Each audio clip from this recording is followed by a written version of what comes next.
Hey there, dudes and dudettes of the interwebs. Do you ever wish you could participate in some completely radical extreme sports, but you're bummed out because you don't have the means or the guts for such a maniacally narbacular experience? Well, you're not in luck, because this is about as close to participating as watching a video. Actually, I think watching a video on extreme sports would probably be more interesting, teach you more, and have more fun. Especially when the actual game part of this so-called game is a total load of... Getting ahead of myself here. Good and the bad. It's what I do. But this game pisses me off! The game portion is bad. It's terrible. It's dirtier than Liberty City prostitutes. It's... Getting ahead of myself here, ladies and gentlemen. This is Maniac Sports.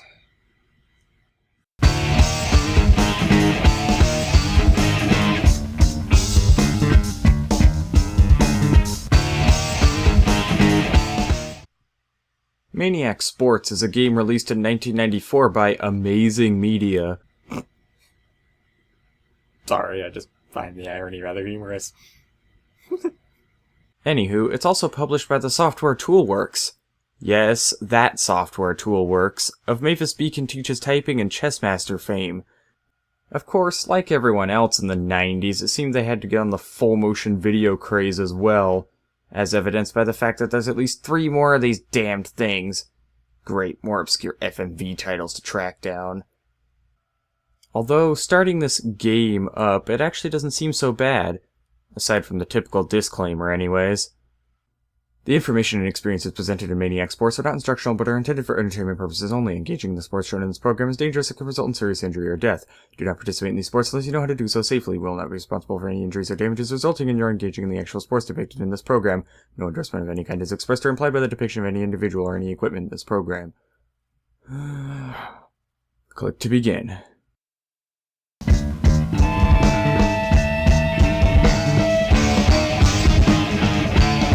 The music is pretty decent, if a bit 90s cheese, but what do you expect?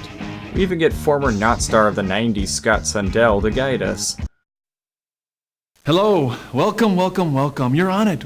We're coming to you live from, well, wherever you are. I'm Scott Sundell. I'll be your faithful guide here, taking you to the edge and beyond. So hang on, here we go. First-timers, hit this one here. Vets, you already know what to do. Don't look back. Go, go, go, go, go! All I can find about this guy is that he may or may not be a Mormon, and he was in an episode of the Fox sitcom Partners and a movie called Heaven or Vegas. This was in 1995 and 1999, so Maniac Sports would be his first role, assuming it's the same Scott Sundell. I really don't know, there's almost nothing on the guy, no pictures or anything. This is probably the most you'll see of him anywhere on the internet. What? Yes, this guy's a heaping full plate of ham and cheese much of the time, but when your game box looks like this, what do you expect? Seriously, it looks like a spoof game box making fun of the 90s. Gas pedal? I mean, what do you think, man? Boom! Spray paint can? What? You can be a graffiti artist too. Check it out. Flare gun. Pow! To Scott Sundell's credit here, even though there are some times when he doesn't quite seem to know what emotion he's going for, he's generally entertaining to listen to. Heck, when he's explaining the technical stuff in one of the sports info sections, he's good at reading it while keeping it interesting, and his voice never grated on me during these parts. The first of these crazy ankle jumps was probably an accident, but before long they were the rage, especially in New Zealand. Using precise mathematics, the idea is to give yourself just the right amount of stretch so you actually plunge into the water just as the recoil yanks you back into the air. He even uses one of my jokes, the jumping out of a perfectly good plane joke for skydiving. Or maybe this is where I got it from. Huh, didn't think about that. Scary Maniac Sports shaping my sense of humor. Basically, Scott Sundell is, for better or worse, probably the best part of this game. However, we start seeing the flaws even from here. For one thing, the sound balance between the music and Mr. Sundell can be way off, drowning out his voice. His voice even cuts out a couple of times. Paperboys of the world? Eat your heart out. These lean, mean machines are the ultimate. If you're just starting, you won't have passwords yet. On the side of the screen is your altitude and energy meters, so you always... Come on, my production value is better than this. Secondly, the video was pretty blurry. This I can understand, video codecs didn't exactly work miracles back then, but this olden technology leads to the third problem. There's just not enough content in here. It almost fills up a CD and yet it still leaves you a bit lacking for info in each sport. Each sports section gives you a little bit on the equipment, the history, risks, basics of the sport, little snippets of what were obviously much better interviews from professionals in each sport, along with the choose-your-own-adventure style Just Say Go interactive movies, which are basically like a DVD menu game. To its credit, though, it did give me some of the strangest bungee jumping clips ever. Seriously, bikes, rafts, and other things flying off a bridge. Oh hey, I didn't know Andre the Giant bungee jumped. Okay, I know it's not him. Then there's this clip. The one clip I actually remembered from this game. Okay, your buddy's gonna join you for this next jump. Give it a shot.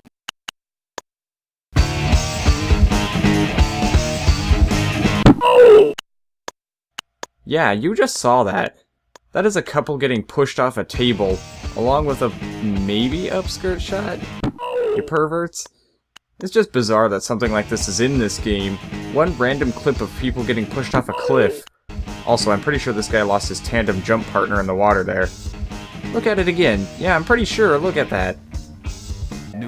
Honestly, these bizarre bungee jumping clips and the music was the only reason I remembered this game. Everything else in these segments, for the most part, is rather meh. And if you play the game, trust me, the decisions don't always even make sense.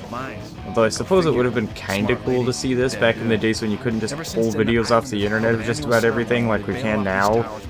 Still, even with the limited amount of video they have, it seems like whoever was editing just got lazy and often repeated the same clips multiple times in a row.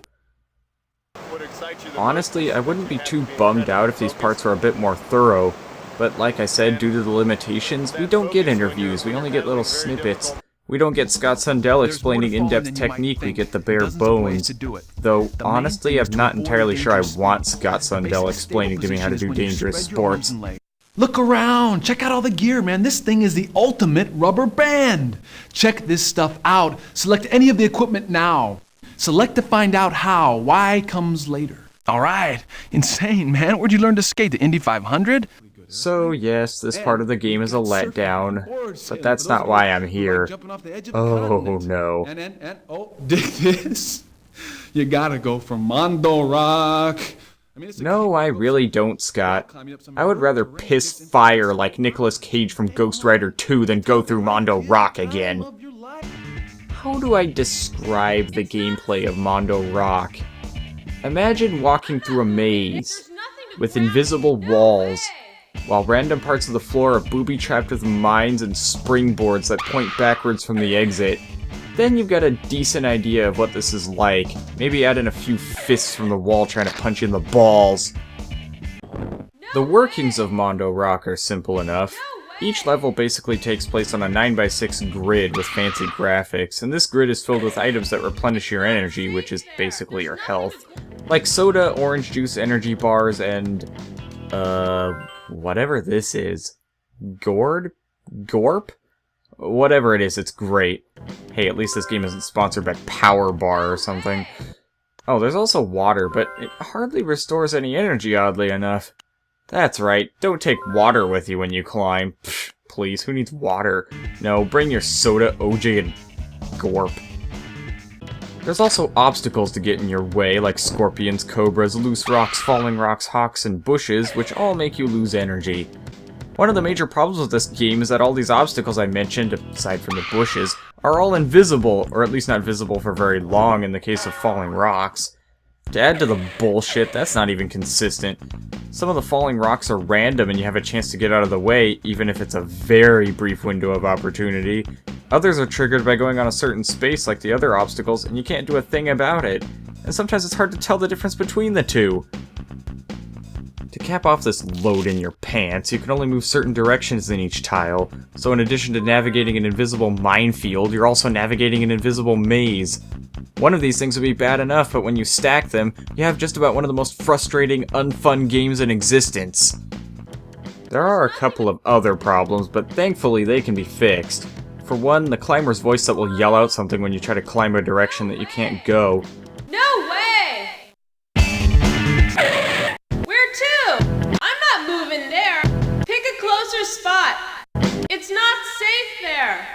There's nothing to grab there. Oh sure, you won't go there, but you'll climb right into a scorpion's nest. Why do I get all the idiots of video gaming? You ever watch the Die Hard episode of AVGN, where he asks whether you've had a character just refuse to do something? Yes. Yes, I have had that happen. Right here. Anyways, mercifully, you can hit the spacebar to access options to turn this voice and the music off, if you so choose. Turning off the climber's voice also makes the game much more responsive, as it won't be waiting for the voice clip to finish to let you move. I never had a problem with the music. It's like 3 or 4 music loops it changes through when you get to a new level. I could see how it might be irritating, though. Even if you turn the voice off, though, you still get the piercing screams when you run into scorpions and cobras. I, too, often make the call of a howler monkey during periods of duress. So you might be tempted to think the game isn't so bad at first, and at first there really isn't anything too complex. Keep in mind, I have no problem with complexity. I played Oxyd for God's sake. But something like Oxyd is about puzzling out what to do. This game is a giant trial and error marathon.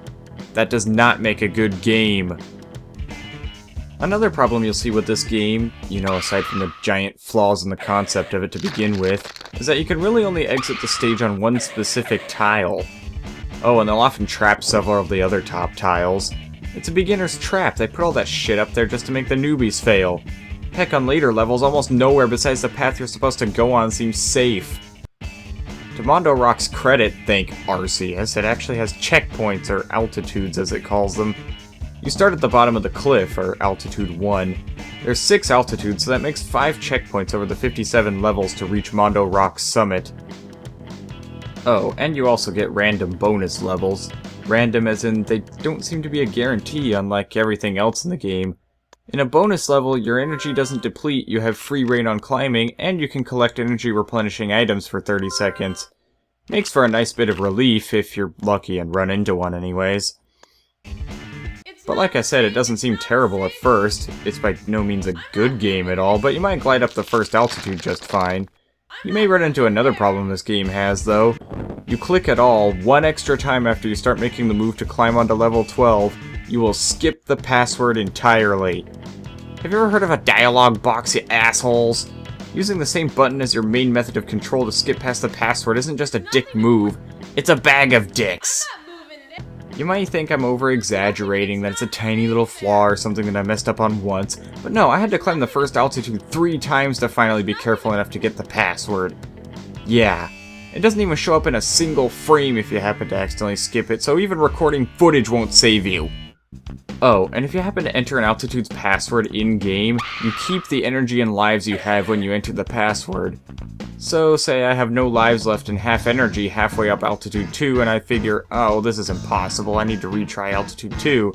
So I enter the password and I start at level 12, with no lives left and half an energy meter. What kind of game does that? So if you truly want to retry an altitude, you have to go to the globe, go back, turn the climber's voice off again, and then start and enter the password. Or you could just let yourself fail and it'll automatically start you at the beginning of your current altitude fully restocked. At least it does that, I guess. Oh, another dick move it does. When you lose a life, it doesn't even start you with full energy on the next life. That's real nice, right? As if this game wasn't hard enough. So if you get past all these problems, get past the... what was that, Scott Sundell? I mean, it's a game where you go up some rock climbing, up some vert terrain against impossible odds. I mean, hang on for the time of your life, kid, the time of your life. The vert terrain, yes. And the scorpions, falling rocks, loose rock, and don't accidentally skip the password. You'll finally be able to start from altitude 2 in the future. And that's only about a sixth of the game. You still got 5 more of these things, and they keep adding more stuff to throw at you along with mazes that are even harder to remember. Starting to see why I hate this game?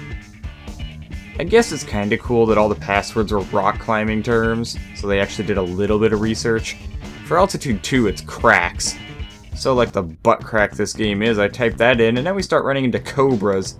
If you thought scorpions sending you a couple of spaces down and taking some energy was irritating, well, cobras take even more energy and send you down to the bottom of the cliff. They really, really suck.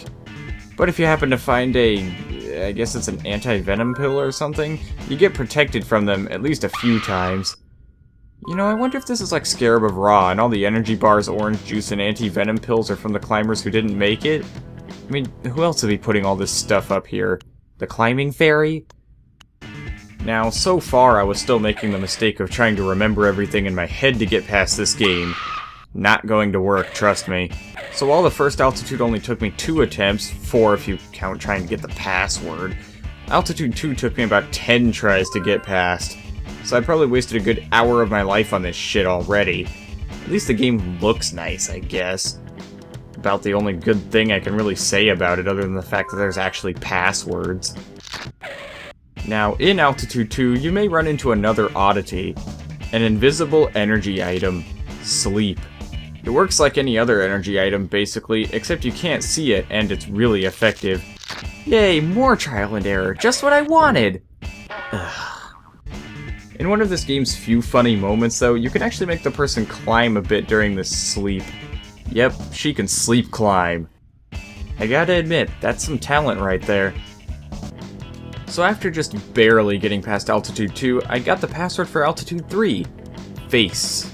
Your face, your face. In your face. Yeah, I know it's like a cliff face. Let me have my fun. You might also notice the backgrounds only change when you get to a new altitude.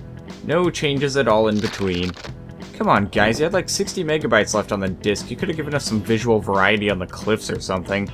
Would have helped us remember where we were going a little better, at least. Now, you get to level 22, the beginning of Altitude 3. This is where shit really hits the fan. This separates the men from the boys. Or at least those with a high tolerance for video game masochism for those who don't. This is probably one of the most difficult parts of this game.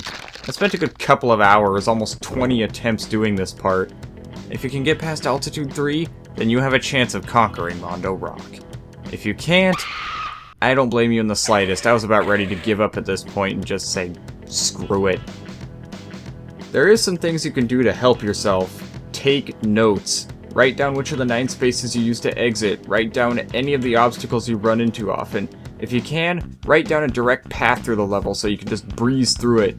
Anything to give you an advantage when you attempt an ascent. Granted, I do have my footage, so you may think that's cheap, but you could do it with a video camera in 1994 if you were real desperate, so shut up. Even if you don't record, you can still take some helpful notes and give yourself an advantage. The falling rocks will still be a variable, but what can you do? Altitude 3 doesn't add any new obstacles per se, but some of the levels, especially level 28, are a nightmare to navigate through. The game starts getting really sadistic and throwing dead ends, obstacles, and winding paths off the cliff at you, so you better be ready. If you manage to get past all that and make it to level 34, take a deep breath and write that 4th password, HEADWALL, and resist the temptation to smack your head against the wall to make this stop. Besides, you don't need to. Altitude 4 is a breather compared to what you just went through. It's only 9 levels, although it does add hawks. Hawks that act like cocks. Basically, it's triggered like any other obstacle, though. Only took me 4 tries, and I'm counting the first time I reached it from Altitude 3. Oh, and you might run into vision-impairing snow starting on level 42, which looks like someone spilled a low-res milkshake all over the screen. Yes, it's random, yes, it's irritating, and as far as I know, you just have to deal with it. So, level 42, the 5th altitude. Your password is crag. Cliff face, rock, climbing. This altitude, while only 8 levels, may end up being one of the more difficult parts, possibly even surpassing Altitude 3. Finding paths through these levels will be arduous. Level 44 and level 50 in particular are particularly tricky. If you get past level 50, that is the last level of the path, though. It is recommended to try and write down direct paths through these levels, if at all possible. It will really help you. Thankfully, I think the cobras actually go away in the 5th altitude. Must be too cold for them up here in all this snow. Besides, you'll have enough to deal with up here. If you somehow get past level 50, though, you've pretty much beaten the game. Level 51 starts Altitude 6, the password is PINNACLE. Top, peak, summit. Level 51 and maybe 55 are a little tricky, but it only took me a couple of tries to get to the summit. I think the scorpions may have even gone now, it's just hawks. Now, I was hoping to find the asshat who was chucking all those rocks at me so we could beat the shit out of him, but sadly we do not. So what do you get for braving over 900 feet of sheer cliff face? A little confetti with the words, "You made it," in a font worse than Comic Sans, with a button to try again as the climber parachutes from the cliff. Try again? Try again? Why in the fucking shitballs would I try it again? I made it to the top, wasting hours of my life to get here for the lamest endgame message ever. Why would I want to do it again?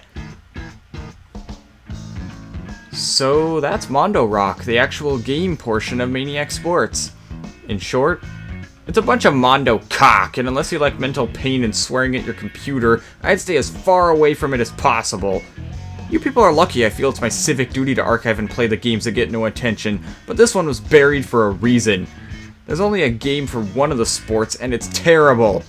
I got this on a CD with 4 other programs, and you know what? I think the US Atlas was a better game than this. The other stuff is okay, just a bit lacking, and I give my condolences to any poor soul who spent $50 on this back in 1994. Damn it, when you put friggin' Glenn Plake on your cover, you should have a game that's better than this. This is Tanara Kuranov signing off. You know, I wonder if Glenn Plake ever even knew he got stuck onto this game. Poor Glenn Plake.